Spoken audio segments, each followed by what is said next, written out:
विश्वविद्यालय शिक्षा आयोग या विश्वविद्यालय शिक्षा आयोग का नाम राधाकृष्णन कमीशन भी है, सब लोग जानते ही होंगे। जी सर। कारण उसका ये है कि ये डॉक्टर सर्वपल्ली राधाकृष्णन जो भारत के दूसरे राष्ट्रपति थे, उनका वही इस आयोग के अध्यक्ष थे, इस कारण से इसका नाम राधाकृष्णन आयोग भी है। तो इसमें जो प्रमुख सिफारिशें या संस्तुतियां हैं वह जिन पर प्रश्न अधिकतर पूछे जाते हैं, इन्होंने सिफारिश की विश्वविद्यालयी शिक्षा के प्रशासन और वित्त से संबंधित सिफारिश सबसे प्रमुख रूप से यह की कि ये जो उच्च शिक्षा की पूरी व्यवस्था है इसको, या पहले उच्च शिक्षा कितने अध्याय थे? हाँ सर इसमें अध्याय कितने थे इस आयोग में? 15। फिर से बोलो, समझ नहीं पाया तुम्हारी बात। तो अब हम लोग चर्चा कर रहे हैं कि इन शिक्षा आयोग, विश्वविद्यालय शिक्षा आयोग की क्या क्या प्रमुख संस्तुतियां थी। तो विश्वविद्यालय शिक्षा के प्रशासन और वित्त से के संबंध में आयोग ने यह सिफारिश की कि उच्च शिक्षा को समवर्ती सूची में शामिल किया जाए।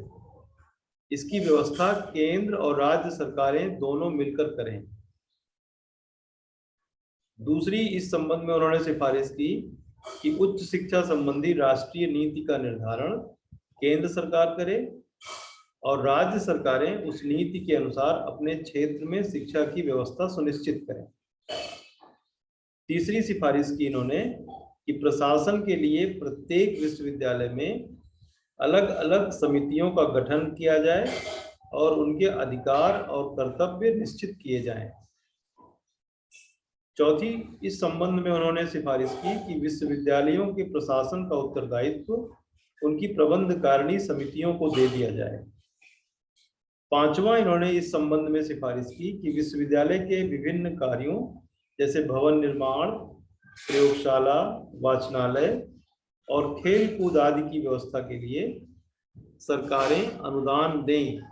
और एक छठवा और बहुत महत्वपूर्ण सिफारिश इस संबंध में आयोग ने की कि विश्वविद्यालयों के कार्यों में एक रूपता लाने और उनसे संबंधित महाविद्यालयों को अनुदान देने के लिए यूजीसी का गठन किया जाए, मतलब विश्वविद्यालय अनुदान आयोग का गठन किया जाए।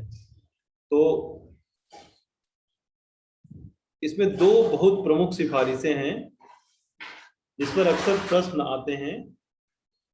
वो एक ये कि शिक्षा को किस सूची में शामिल किया जाए, शिक्षा को किस सूची में रखा जाए, इसकी सिफारिश किस आयोग ने की। ये बहुत महत्वपूर्ण प्रश्न है, बहुत पूछा जाता है। दूसरा एक प्रश्न बहुत महत्वपूर्ण है, जिस कोई तुमसे ये भी पूछ सकता है कि विश्वविद्यालय अनुदान आयोग की स्थापना किस आयोग की सिफारिश पर की गई। तो विश्वविद्यालय अनुदान आयोग की स्थापना राधाकृष्णन आयोग या विश्वविद्यालय शिक्षा आयोग के सुझाव या सिफारिश पर की गई। ये दो प्रश्न इस विश्वविद्यालय शिक्षा के प्रशासन और वित्त से के संबंध में जो सिफारिशें आयोग ने की हैं, इससे संबंधित ये दो प्रश्न ज्यादा महत्वपूर्ण है। बाकी 6 में से भी प्रश्न आ सकते हैं, ये मैं नहीं कह रहा हूं कि नहीं आएंगे, लेकिन ये दो प्रश्न ज्यादा बार पूछे गए हैं। और विद्यार्थियों यह भी ध्यान रखना कि जो मैं तुमको ये 6 पॉइंट बता रहा हूँ, ये किताब में भी लिखा होगा। इन किताब के लिखे हुए पॉइंट्स पर कोई प्रश्न लगे तुम्हें या कोई शब्द समझ में ना आए तो इसको हमें नेक्स्ट टाइम पर पूछ लेना। जैसे कल के चर्चा पर राजकुमार सैनी ने एक सवाल पूछा था कि प्रोविडेंट फंड क्या होता है। तो प्रोविडेंट फंड जो है, प्रोविडेंट फंड जो होता है ये क्या होता है, राजकुमार तुमने पूछा था ना? जी सर। तुम्हें समझ में आया, ये कहीं से पता चला कि ये क्या होता है? जी सर, नेट पर देखा था कि ये जो बैंक वाला ब्याज होता है इसी को कहते हैं। नहीं, थोड़ा बहुत समझ में आया। प्रोविडेंट फंड जो होता है बेटा, ये एक जो भी लोग सरकारी कर्मचारी होते हैं या शिक्षक जो सरकारी शिक्षक होते हैं, सरकार द्वारा नियुक्त शिक्षक होते हैं और कर्मचारी होते हैं, इनको कुछ अंश इनकी वेतन से काट लिया जाता है और उसके लिए काट लिया जाता है और उस पर वो जमा होता रहता है, उनके अकाउंट में जमा होता रहता है और उस फंड उस जो उनका अकाउंट से थोड़ा सा पैसे कटते हैं सैलरी से और सरकार अपनी तरफ से कुछ उसमें और लगा करके उनके सेवा मुक्त होने के बाद जब वो सेवा से रिटायर होते हैं तो उन्हें काफी पैसा, काफी बड़ा अंशदान प्रोविडेंट फंड के रूप में दे दिया जाता है। इसकी बात आयोग ने की थी। ठीक है, समझ गए? जी सर। रुद्राणी का एक मैसेज है कि इसमें 5 ही बोले हैं, एक मिस हो गया है, तो मुझे ध्यान नहीं कि हमने क्या बोला और उसमें से क्या मिस हो गया है। हमको लगता है कि विश्वविद्यालयों के प्रशासन का उत्तरदायित्व उनकी प्रबंध कारिणी समितियां करेंगी, शायद ये रह गया होगा, मुझे लगता है, लेकिन ये पुस्तकों में भी उपलब्ध है। इसके 2 रिकमेंडेशंस बहुत इंपॉर्टेंट हैं जो अक्सर परीक्षाओं में पूछे गए हैं और बाकी रिकमेंडेशंस भी इंपॉर्टेंट हैं, ध्यान रखना है, क्योंकि यूजीसी बहुत फार्म में है और यूजीसी हर समय कोई चर्चा में भी रहती है, तो इसलिए यूजीसी की स्थापना वाला जो सिफारिश है वह बहुत ही इंपॉर्टेंट है, इसको ध्यान रखना है आपको। दूसरा महत्वपूर्ण इन्होंने सिफारिश की थी विश्वविद्यालय शिक्षा की संगठन और संरचना पर। ये खास सिफारिशें इसमें कुल मिला के 7 थी। 7 सिफारिशों में पहली सिफारिश इसमें थी, पहला सुझाव था कि उच्च शिक्षा का जो संगठन है वो बीए, एमए और रिसर्च 3 लेवल पर अलग किया जाए। स्नातक हो, स्नातकोत्तर हो और रिसर्च हो, अनुसंधान हो। दूसरी सिफारिश की इन्होंने कि जो बीए का पाठ्यक्रम है वो 3 साल का होगा, एमए का पाठ्यक्रम 2 साल का होगा, रिसर्च को भी 2 साल में पूरा किया जाए। तीसरी सिफारिश उन्होंने की थी कि उच्च शिक्षा का जो क्लासिफिकेशन है, जो वर्गीकरण है, वो विज्ञान, कला, व्यावसायिक और तकनीकी वर्ग, मतलब 4 वर्गों में विभक्त किया जाए, कला, विज्ञान, तकनीकी वर्ग और व्यावसायिक। चौथी सिफारिश इन्होंने की कि व्यावसायिक और तकनीकी शिक्षा को कृषि, वाणिज्य, इंजीनियरिंग, तकनीकी, चिकित्सा, कानून और शिक्षक प्रशिक्षण आदि 6 भागों में विभक्त किया जाए। जो व्यावसायिक का मतलब कि ऐसी शिक्षा जिसमें व्यवसाय के लिए लोग पढ़ें, तकनीकी का मतलब ऐसी शिक्षा जो नई नई टेक्नोलॉजी जिसमें आती है, उस तरह की शिक्षा।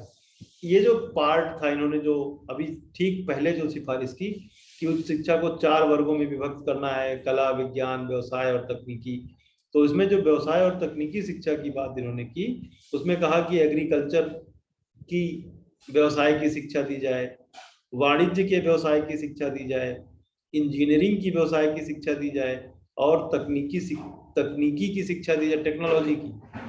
और इसके अलावा जो डॉक्टर्स बनते हैं, चिकित्सा का, कानून जो वकील बनते हैं उनकी, और टीचर ट्रेनिंग की, जैसे बीएड की जो शिक्षा है उसकी बात इस आयोग ने की। यह भी बहुत इंपॉर्टेंट रिकमेंडेशन है, इसका ध्यान रखना है। 5वां इन्होंने सिफारिश की कि कला, विज्ञान और विभिन्न व्यवसाय एवं तकनीकी शिक्षा के लिए विश्वविद्यालयों में अलग से विभाग खोले जाने चाहिए। ठीक है, विश्वविद्यालयों में अलग से विभाग खोले जाने चाहिए। किसके लिए? कला के लिए, विज्ञान के लिए और विभिन्न व्यवसाय और तकनीकी शिक्षा के लिए अलग अलग डिपार्टमेंट खोले जाएं। 6ठा इन्होंने सिफारिश की कि कृषि, वाणिज्य, इंजीनियरिंग, तकनीकी, चिकित्सा और शिक्षक प्रशिक्षण के लिए स्वतंत्र और समृद्ध महाविद्यालय खोले जाएं। मतलब एग्रीकल्चर कॉलेज हो, कॉमर्स का कॉलेज हो, इंजीनियरिंग के कॉलेज हो अलग से, टेक्निकल कॉलेज अलग हो, मेडिकल कॉलेज अलग हो और टीचर एजुकेशन के लिए कॉलेज अलग हो। इन सब के लिए अलग अलग कॉलेज खोले जाएं। 7वां बहुत महत्वपूर्ण सिफारिश किया इन्होंने कि ग्रामीण लोगों की शिक्षा के लिए ग्रामीण क्षेत्रों में विश्वविद्यालय की स्थापना की जाए।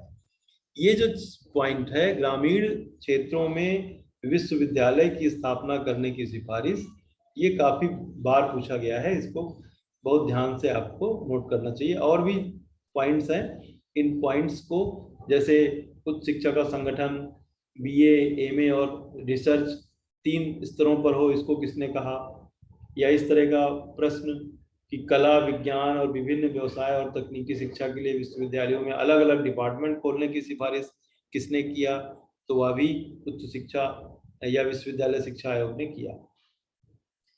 फिर इन्होंने शिक्षा के उद्देश्य के बारे में सिफारिशें की। शिक्षा के उद्देश्य क्या होने चाहिए, इन्होंने बताया कि शिक्षा के कई उद्देश्य होने चाहिए। शिक्षा के उद्देश्य बताते हुए करीब करीब 10 उद्देश्यों की इन्होंने चर्चा की। ये कहा कि छात्रों का चरित्र निर्माण करना हायर एजुकेशन का उद्देश्य हो, छात्रों का आध्यात्मिक विकास करना इसका उद्देश्य हो। राजकुमार सैनी, तुम्हें आइडिया है कि ये आध्यात्मिक विकास को नंबर 2 पर राधा कृष्णन आयोग ने क्यों रखा होगा? नहीं। राधा कृष्णन एक बहुत बड़े दार्शनिक भी थे और एक आध्यात्मिक सोच के व्यक्ति थे। सर डॉक्टर सर्वपल्ली राधाकृष्णन आध्यात्म पर बहुत विचार विमर्श करते थे और बहुत बड़े उसके ज्ञानी थे। तो जो भी व्यक्ति होता है, उस व्यक्ति की जो परिस्थितियां होती हैं वह उसके हर कार्यों में दिखाई पड़ती हैं। तो उन्होंने जो ये कमीशन की संस्तुति जब कर रहे थे, तो चरित्र का निर्माण भी आध्यात्मिक पहलू ही है। तो चरित्र का निर्माण सबसे पहले नंबर पर किया इन्होंने, फिर दूसरे नंबर पर आध्यात्मिक विकास किया।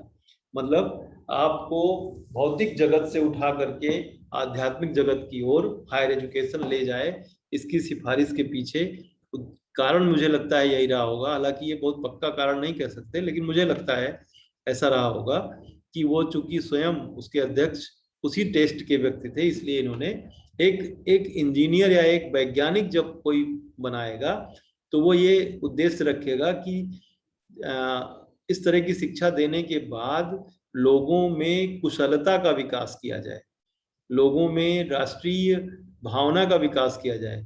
चरित्र और आध्यात्मिक विकास हो सकता है चौथे पांचवें नंबर पर रखे वो।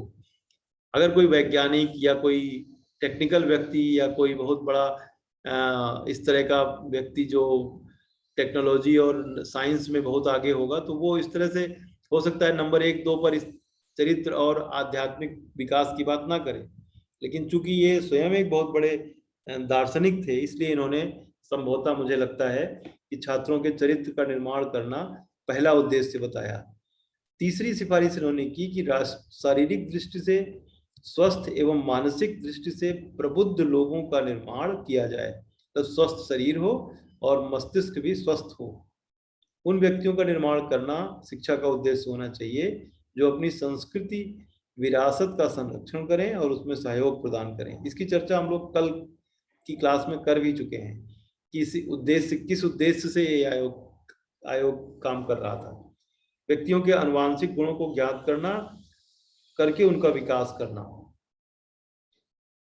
तुम लोगों को ये जो उद्देश्य है कैसा लग रहा है? व्यक्तियों के आनुवांशिक गुणों को ज्ञात करना और उसका विकास करना। आनुवांशिक क्या है? अरे आनुवांशिक मतलब तुम्हें जो तुम्हारे माँ बाप से प्राप्त हुआ वो आनुवांशिक है। पीढ़ियों से प्राप्त हुई शिक्षा मतलब आनुवांशिक गुण। ये कैसा लग रहा है ये उद्देश्य तुम लोगों को? सर अच्छा है, बट अच्छा है, लेकिन बट लग गया इसमें। चलो इस पर चर्चा करेंगे बाद में, इस पर लंबी चर्चा करनी है, लेकिन इस वर्चुअल मीटिंग में थोड़ा कठिन होगा बहुत डिटेल में बात करना इसके बारे में। हम इसको एक तुम्हारे सामने केवल रेखांकित कर रहे हैं, इसको अपने से सोच करके कुछ मुझे बताना। इसके अलावा छात्रों में विश्व बंधुत्व की भावना जागृत करना, ऐसे व्यक्तियों का निर्माण करना जो राजनीतिक, प्रशासन, व्यवसाय, उद्योग और वाणिज्य के क्षेत्र में नेतृत्व कर सकें। विद्यार्थियों के अंदर प्रजातांत्रिक मूल्यों, समानता, स्वतंत्रता, न्याय का संरक्षण, भ्रातृत्व का संवर्धन कर सकें, ऐसी शिक्षा होनी चाहिए। इस तरह से शिक्षा के उद्देश्यों के बारे में कई उद्देश्य बताए। ये उतने इम्पोर्टेंट उद्देश्य नहीं है परीक्षा की दृष्टि से, लेकिन आपको इसको फिर भी रखना है अपने मेन उसके अंदर। क्या आवाज नहीं जा रही तहरीन? मेरी आवाज नहीं आ रही है? बाकी लोगों को आ रही है? आ रही है सर, बट बीच बीच में फंस रही है। तहरीन तुम्हें सुनाई पड़ रहा है? सर आ रही है आवाज। किसने मैसेज किया है? अच्छा, आ रही है। नहीं मिल रही है, इसको आवाज नहीं मिल रही है। तुम्हारे नेटवर्क में कुछ प्रॉब्लम होगी। तहरीन निशा के नेटवर्क में कुछ प्रॉब्लम है। इसने मैसेज किया है कि इसको आवाज नहीं आ रही है। तो फिलहाल जारी रखते हैं, और इसको रिकॉर्ड हो रहा होगा तो इसको YouTube पे शेयर कर देंगे, और उस समय तुम इसको सुन लेना, फिर से देख लेना। इसके बाद इस आयोग ने जो सिफारिश की वो था उच्च शिक्षा का पाठ्यक्रम। उच्च शिक्षा के पाठ्यक्रम के बारे में आयोग ने कहा कि सामान्य एवं विशिष्ट शिक्षा का समन्वय किया जाए, दोनों का ज्वाइंट वो रहेगा। आयोग ने नंबर 2 पर पाठ्यक्रम के बारे में कहा कि स्नातकोत्तर पाठ्यक्रम में एक ही विषय का अध्ययन कराया जाए। इसमें जिस विषय में भी स्नातकोत्तर पर कोई विद्यार्थी पढ़े, उसको पढ़ाते समय ये जरूर ध्यान रखा जाए कि उसे रिसर्च के बारे में जरूर बता दिया जाए।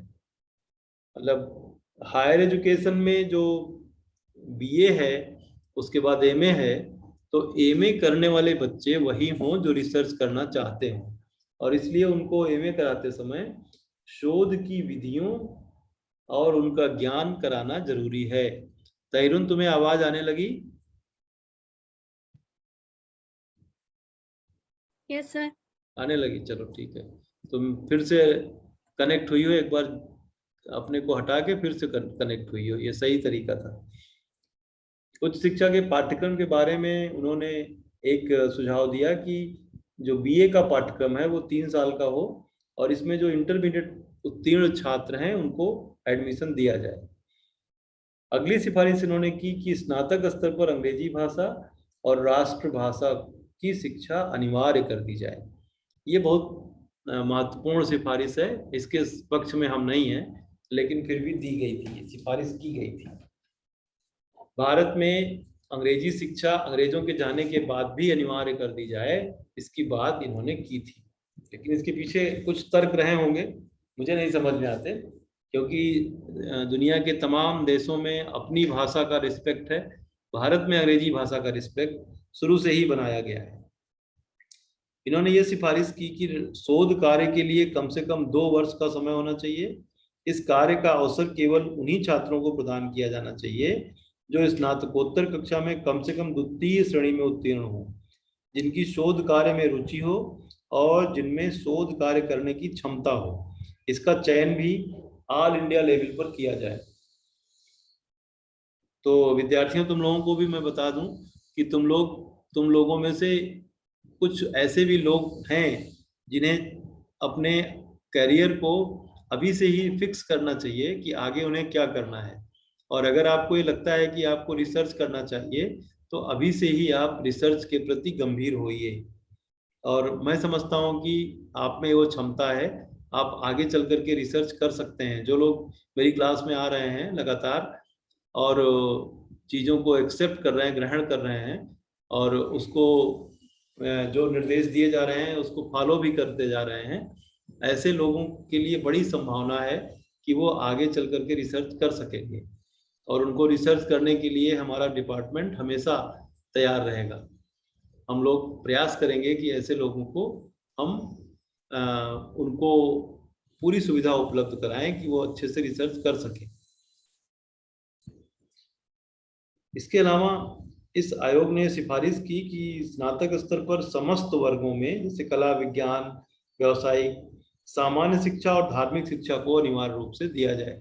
यहाँ पे धार्मिक शिक्षा की अनिवार्यता की जो बात है वो भी बहुत मतलब बहुत ज्यादा हमें नहीं हजम होती है। तुम लोगों का अपना अलग मामला है, तुम लोग उसको क्या मानते हो क्या नहीं मानते हो, लेकिन मुझे लगता है कि ये बहुत अच्छी चीज नहीं है कि हम धार्मिक शिक्षा को अनिवार्य करें। इस आयोग ने यह भी सिफारिश की कि व्यावसायिक और प्रौद्योगिकी पाठ्यक्रम क्षेत्र विशेष की आवश्यकताओं के अनुसार निर्धारित किए जाएं। ये बिल्कुल सही सुझाव था। तो तुम लोगों को बीच बीच में मैं सुझाव के बारे में जो चर्चा करता हूँ कि सुझाव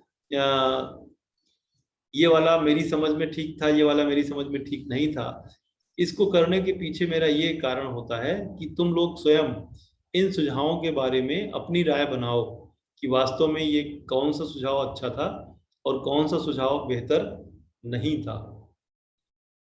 आज का होमवर्क भी यही है कि आपको जो प्रश्न आपने बनाए, कुछ विद्यार्थियों ने प्रश्न बनाए और मुझे भेजा है, और उसको मैंने अपने गूगल क्लासरूम में उनके नाम के साथ पेस्ट भी किया है।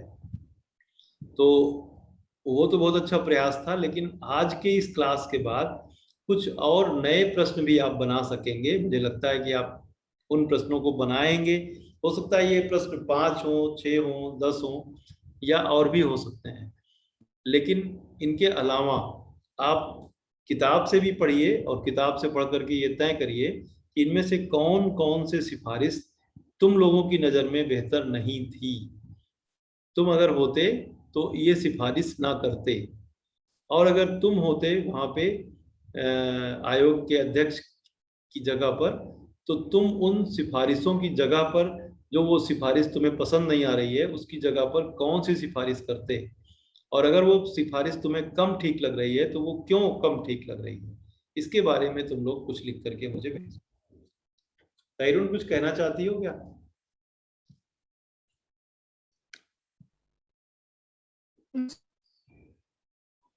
कुछ कहना है?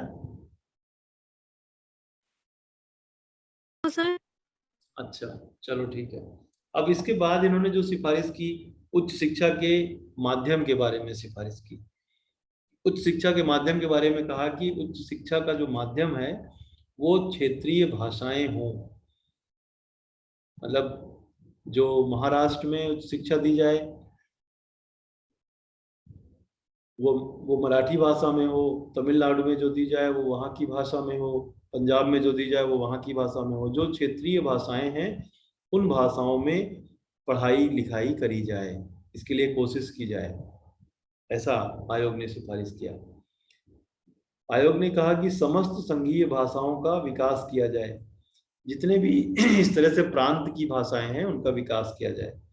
अंतर्राष्ट्रीय और वैज्ञानिक पारिभाषिक शब्दों को माना जाए।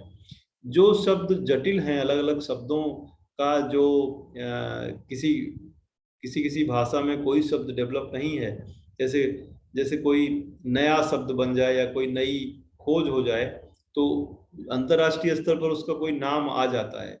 तो अगर उसका क्षेत्रीय भाषा में कोई नाम नहीं है, तो जो अंतर्राष्ट्रीय भाषा में और वैज्ञानिक पारिभाषिक शब्द हैं उसी को एक्सेप्ट किया जाए।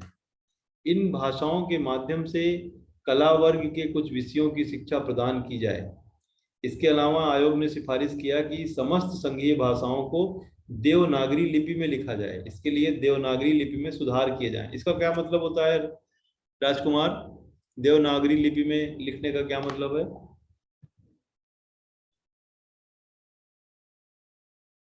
सर देवनागरी लिपि हमारी मतलब कि धर्म की भाषा है बस। धर्म की भाषा है? नहीं पता। नहीं बेटा, देवनागरी लिपि धर्म की भाषा नहीं है। देवनागरी लिपि, और कोई बताएगा? रुद्राणी तुम्हें पता है?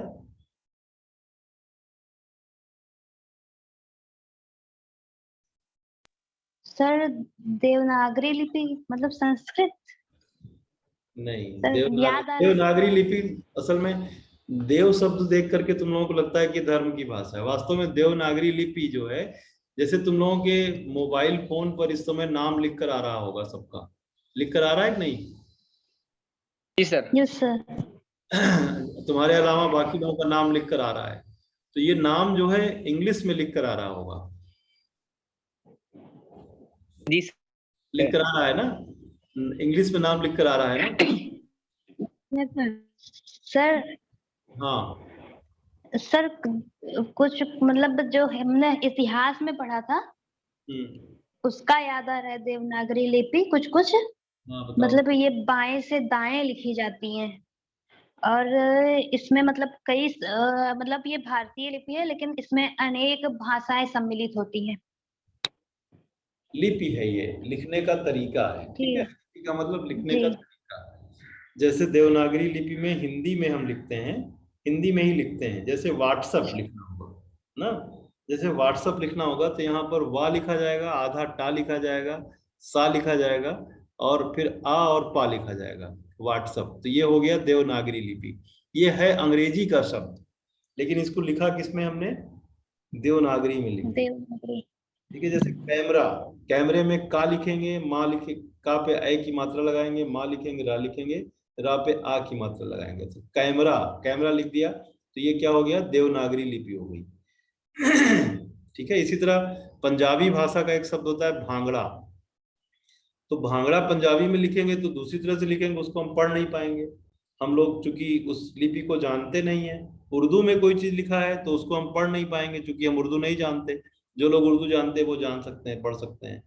जैसे दिनेश यादव लिखा है, तो दिनेश को अगर कोई अंग्रेजी नहीं जानता, DINESH इन सब अक्षरों को नहीं जानता, तो वो नहीं पढ़ सकता है।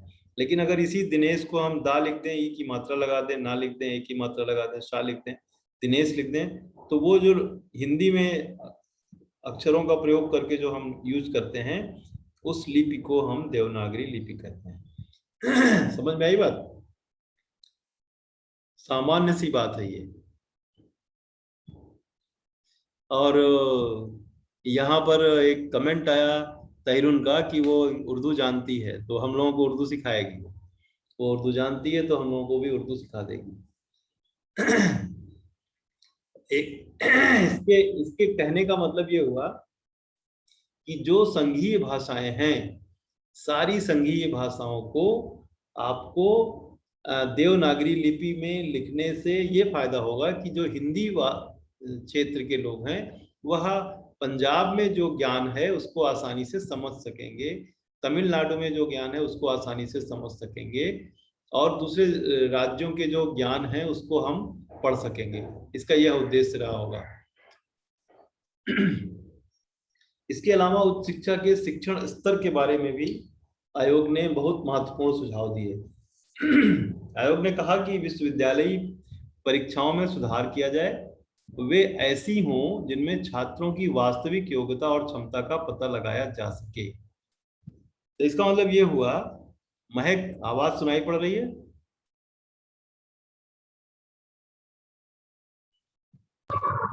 यस सर, आ रही है। आ रही है। उर्दू तुम भी जानती होगी ना? Yes sir. जानती हो?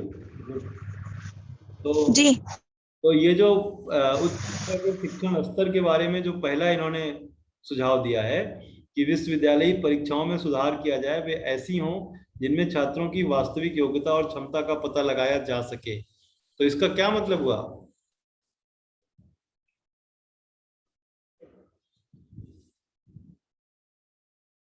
कोई बात नहीं, चलो। इसका मतलब ये हुआ कि अभी तक जो परीक्षाएं ली जा रही हैं, हो सकता है कि ये आयोग मानता हो कि उनसे बच्चों की वास्तविक योग्यता और क्षमता का पता नहीं लगता है। इसलिए इन्होंने ये सिफारिश की होगी कि विश्वविद्यालय परीक्षाओं में सुधार किया जाए और वे ऐसी हों जिससे कि छात्रों की वास्तविक योग्यता और क्षमता का पता लग सके। तुम लोगों को लगता है कि आयोग तो 1948-49 में आया, तुम लोगों को लगता है कि आज जो परीक्षाएं होती हैं उससे तुम लोगों की वास्तविक क्षमता और योग्यता का पता लगा लेते हैं हम लोग? शायद नो नहीं सर। सर। इसका मतलब परीक्षा प्रणाली आज भी नष्ट है, बिल्कुल कोई मतलब नहीं इसका। इस परीक्षा प्रणाली का कोई मतलब नहीं है। इस परीक्षा प्रणाली में ऐसे बहुत से विद्यार्थी हो सकते हैं जो हमारी क्लास नहीं कर रहे हैं, लेकिन उनके नंबर बहुत अच्छे आ जाएं, ऐसे हो सकते हैं। और उनको कुछ भी ना आता जाता रहे, वो अवध सीरीज याद करके, रट करके, टिक मार्क लगा करके खूब ज्यादा नंबर ला सकते हैं। या ऐसी परीक्षा प्रणाली हो सकती है, होगी, जिसमें वो जा करके कहीं जा करके नंबर बढ़वा करके भी तुमसे ज्यादा नंबर पा सकते हैं। उनको ज्ञान है या नहीं है, उनकी वास्तविक जो है उनके नंबरों को देखकर हम नहीं लगा सकते हैं। आज की जो परीक्षा प्रणाली है अभी भी उसमें बहुत से सुधार की जरूरत है, और ये क्या सुधार होने चाहिए तुम लोग भी सोचना इस पर।